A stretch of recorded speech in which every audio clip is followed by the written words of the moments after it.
So the Galaxy A54 5G 54 hours later. So how am I enjoying this device? Now, before I answer that question and go more into detail and expand on that, I just want to let you guys know that this device is on sale at Samsung.com right now, and they are taking in trade-ins, and you can get a trade-in value up to $250. And the great thing is you can also get, if you pre-order at launch, you're going to be getting the Buds Live 100% free. So those are some great earbuds that you're going to be getting. They're wireless earbuds that you're going to be able to use with your A54. So really, that's a $300 value. I'll leave a link in the description down below if you guys want to go ahead and pre-order that. But that's the good news about this. So the good news about this device is you don't have to pay the full $449. The bad news is that the Pixel 7, a flagship device that was released at, I believe, either $599 or $699, that has a better processor than this device, a way better camera, and a stock Android,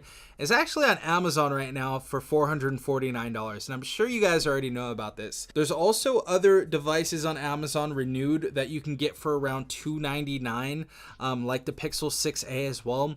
We also have some renewed devices like the Galaxy S22 and the Galaxy S21 that everybody's been throwing in my face. But just know that there are people that are going to be getting a great deal with the trade-ins, and also a lot of people are going to be getting this at Metro by T-Mobile, Cricket Wireless, and Boost Mobile, and all those other prepaid carriers at a great deal and a great sale. This is going to be a device later on that's going to be released in America and everywhere else for different port-in deals and contracts and different stuff of that nature. But I just had to state that really quick before I go into detail about this, because I believe the price is the most important thing before anything else, because obviously if it's too high, you're not going to purchase it.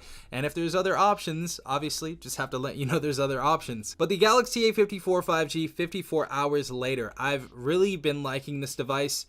Some things first. My favorite thing about this device so far is the form factor and the feel of this. 6.4 inches I feel like is the perfect phone size. I do rock the S22 Ultra, and that is damn near a 7-inch phone. So it's really been nice for the last few days to be messing around with the Galaxy A54 and not having it be a huge behemoth in my pocket. So 6.4 inches is great. Not to mention the form factor on this device is amazing. I absolutely love this. We have a flat back on here, so the first one in the A series generation that actually feels like a flagship device, and the A34 as well does feel like a flagship device, so that's a great thing. The glass back on this is beautiful. Honestly, there's some people talking about fingerprints, but honestly, it's really minimal. I can't see it. I don't know if it's just because I have this violet color, but not really having too many issues with fingerprints. Also, the cameras on this device, just the accents on here look so good. It's kind of like a silverish color of whatever color you got. So I got the lime color and the violet color right here, and it just looks really, really nice in the sun. So this is a phone that you're going to want to rock with a clear case or outside of the case if you guys are evil Knievels and you guys just don't care if you drop your device and break it. But amazing form factor and beautiful. Now, as far as the cameras on this device, we did get an upgrade from the Galaxy A53, so I feel like the photos and the video optimization and the sensor on this camera did get a lot better, and you guys can see my full camera review. I believe it's already out. If it is, I'll leave a link in the description down below or in the top comment. But the cameras on here are pretty solid. They're not going to be like the Pixel 7 or the Pixel 6a, but they got really, really good. So they did a great job with the cameras on this device. Getting into the processor and everything on this device, obviously we have 6 gigabytes of RAM, 128 gigabytes of internal storage, and we have the Exynos 1380. So we have an in-house chipset that's made by Samsung. The difference that I do see is going through the UI and going through certain applications, it's much snappier. That's one thing, and it doesn't glitch as much. So the optimization for this chipset is actually really good.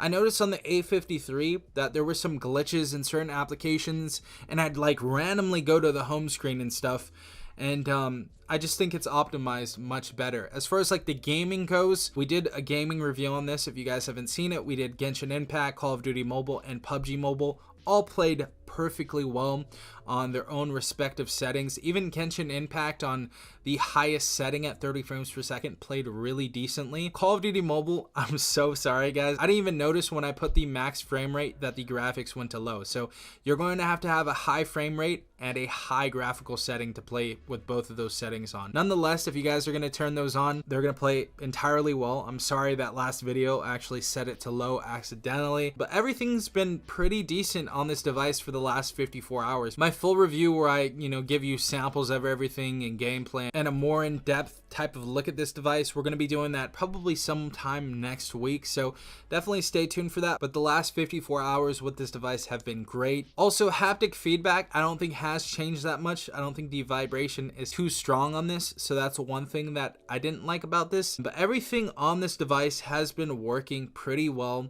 Beautiful device right here. I've even dropped this a few times accidentally. I know, not the greatest thing to do with a new device, but the back hasn't shattered. And obviously we have Gorilla Glass 5 on here if you guys know that. A54, 54 hours later, absolutely love it. I can't recommend it unless you get it on a deal, just because the Pixel 7 is literally the same price right now and you're gonna get a better device with that. But if you guys like the Samsung ecosystem and you guys support the A series and you just love the A series, you guys are going to have a good time with this device. So I don't think that it's a bad buy at all. But if you guys like stock Android, just go ahead and go with the Google Pixel 7. That's going to be a better device, better camera, everything else on that. But again, the A54, still like it, honestly. I can't say I don't. But yeah, guys, if you have any questions, let me know in the comment section down below. If you enjoyed this video, drop a like. Also, hit the subscribe button and the notification bell if you guys want to be notified every time I drop a new video. This has been Safan from TechRight. Peace out, Tech Gang.